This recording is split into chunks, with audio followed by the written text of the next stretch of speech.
العرض النهارده للناس الرايقه، الناس اللي عايزه تشتغل 24 ساعه في ال 24 ساعه، عايزه لابتوب بفيجا 4 جيجا وسعره على قد الايد. خليك معايا عشان تعرف انا جايب لك مفاجاه النهارده.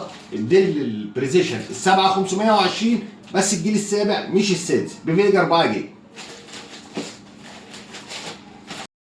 بقى عرض هديه النهارده من شركه شمس لخدمات الكمبيوتر على ديل بريزيشن ال 7520.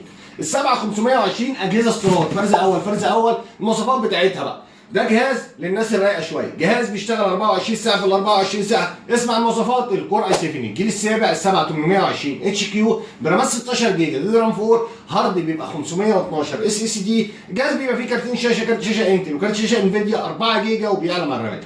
خد بقى المفاجاه الحلوه ان الجهاز ده شاشته تاتش سكرين، شاشه بتشتغل تاتش سكرين.